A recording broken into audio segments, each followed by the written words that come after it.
Welcome to Resurrection Hobbies. Today we're going to go over the Boostwerks Engineering Comp Mount.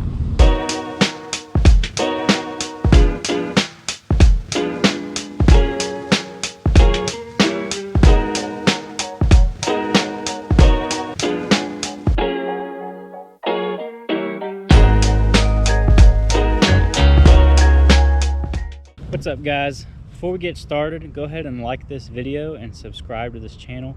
It gives me a reason to continue to buy Jeep parts and also to convince my wife to let me to buy Jeep parts. Today we're going to go over the pros and cons of the comp mount, the installation process and how it went, as well as my overall view on the comp mount. So let's get started. The first thing we're going to get started on are the pros and cons. Most major pro of this comp mount is the 65-degree approach angle. That's going to be 20 degrees more than your from the factory Wrangler Rubicon. 20 degrees may not seem like much, but that is a huge difference in the off-road world. This comp mount actually braces the sector shaft of your steering box with a pillow bearing. And what that's going to do is it's going to, one, stiffen up your steering, and it also protects the bearings and seals from unnecessary stress. Couple last things as far as pros go. This mount is made out of 1/4-inch thick steel.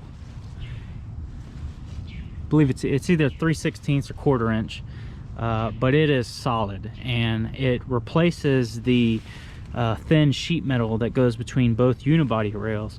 And so this is actually going to act to stiffen up the unibody rails in the front of the Jeep as well. Lastly, this mount is extremely adjustable. All of these things have slotted holes so that you can adjust it and move it to where you want. That way you're not going to have any fitment issues, and you can tighten it down and crank down on those bolts and get it to be snug inside there. It will not move even if you're doing side pulls. This mount is solid inside of this Jeep. Alright, so next we're going to talk about the cons. This next one I don't consider it a con, but some people might, depending on what their budget is. But this mount does cost $425. It may seem like a lot when it's not a bumper, but if you're not planning on running a bumper, then that is on par with regular bumpers that can't even hold a winch. If you do plan on running a bumper in front of this, because that is something that you can do, this is about $425, and a non-winch bumper usually runs around $400 or more for a non-winch bumper to slide over this. That comes out to be about $800. Now that seems like a lot when you can go buy a winch bumper for around $600, but you got to think about what you're getting. One, you're going to get an approach angle that is better than anything out there, and two, an approach angle that's better than anything out there while being able to hold a winch. On top of that, you're also getting a steering box brace that is, in my opinion, the best one on the market as well. So you're going to support your steering box in the best way possible, as well as has an amazing approach angle, and be able to hold a winch without ruining your approach angle for $425. And even if you put a bumper in front of it, that's around $800 that you're going to be spending, but you're going to be getting that little bit more for your money. Alright, so this next thing we're going to talk about really is a con. It's probably one of the few things about this comp mount that I would like to see improved, and that is these toe points.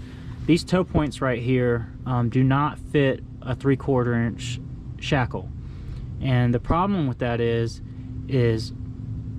using a strap, in my opinion, if possible, is much safer than using a cable. So if you're just trying to tug someone out of a hole or something like that and a winch isn't necessary, it's better to use a strap. And without being able to fit those shackles on there, there's really not a good way to attach a strap to the front of this. So that would be something that I would like to see improved. Alright, so for this last one I had to get on my back, but as you can see here, I have two grade 8 bolts. Now this mount comes with grade 5 fine thread bolts, as well as a nut strip that goes inside of the unibody. Now this could have just been me. You may not have a problem with it, but it is something to think about. I could not get those bolts to thread inside of that nut strip. I couldn't even get them to cross thread. And I'll explain why that was such an issue for me when I get into the installation process. So now we're going to talk about installation. The installation of this comp mount, I wouldn't say was difficult, but I'm not going to say that it was easy either. There were a couple things that really challenged my mind, but I blame several of them on my own doing. The first thing I want to talk about is make sure that you read the directions from start to finish before installing this. And what I mean by that is, don't just start on step one and start installing it on step one and go through.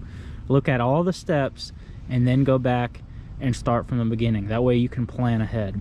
Because if you don't do that, you are going to end up dropping or lowering down the comp mount more times than necessary, having to bolt it up and unbolt it multiple times because you realize that there's a step coming up that you needed to prepare for earlier. So make sure that you read the instructions from beginning to end before starting the installation. The next thing I want to talk about are Fairleads. So the comp mount comes with some type of polymer Fairlead. It's a Haas Fairlead, and that works well for winch rope, but it is not going to work well for this steel cable. So if you're planning on running cable, you're going to need either a cast iron Haas Fairlead or use one of these big roller Fairleads.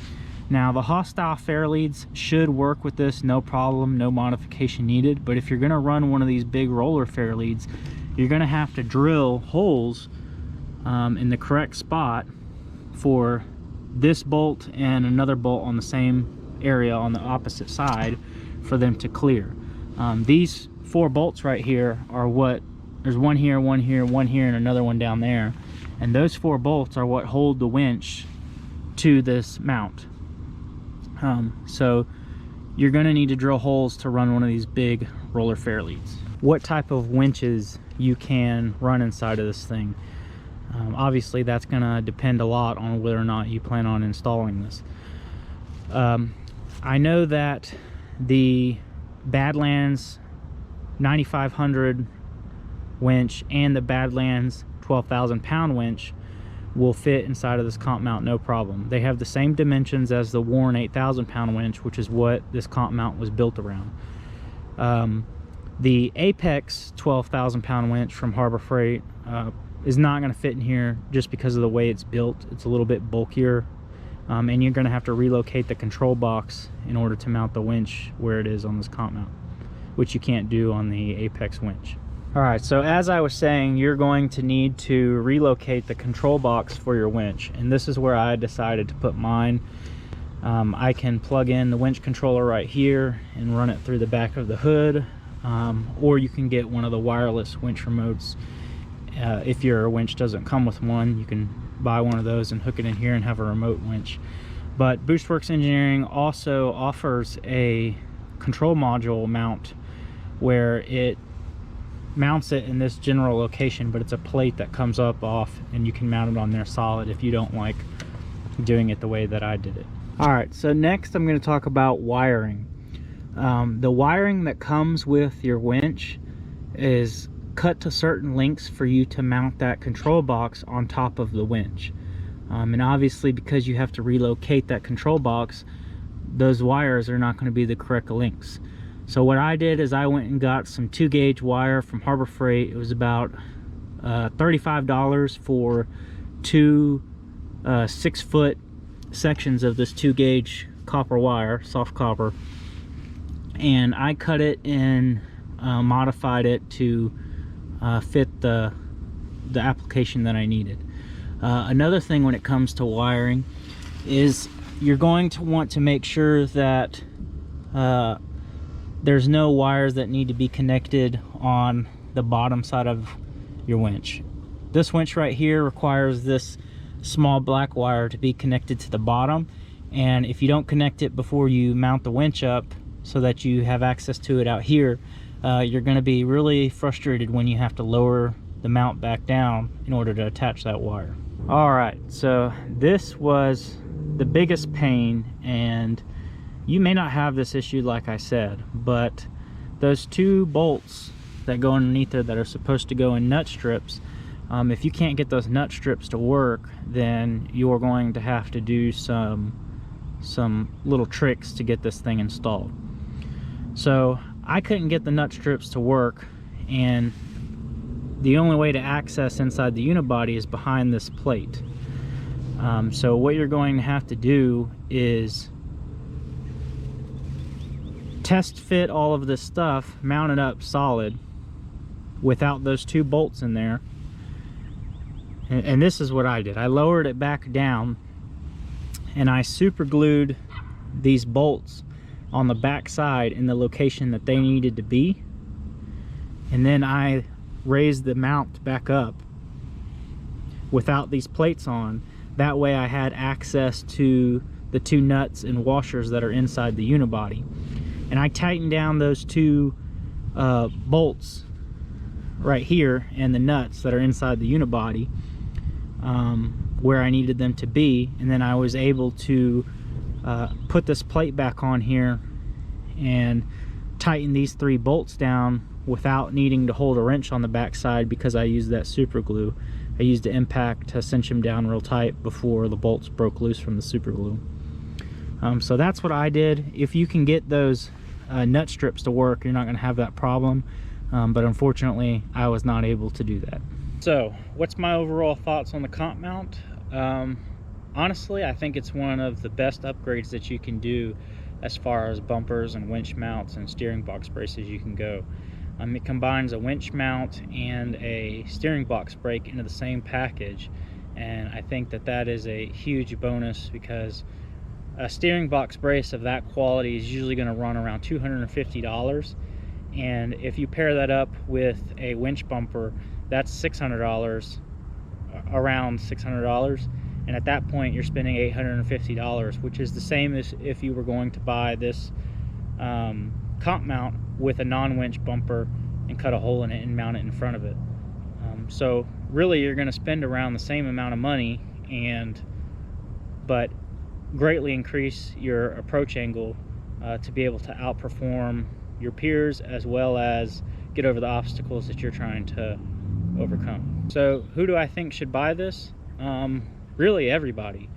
I mean, if you're avid off-roader, you are going to want to be able to make your vehicle as capable as it can. I mean, that's the whole goal of off-roading. So if that's something that you're looking to do, this is definitely the best option when it comes to approach angle, winches, and bracing your steering box. That's my thoughts on this Comp Mount. I hope you liked the video. Remember to like and subscribe to this video and my channel. And if you want to follow my build with Vader here, you can follow me on Instagram.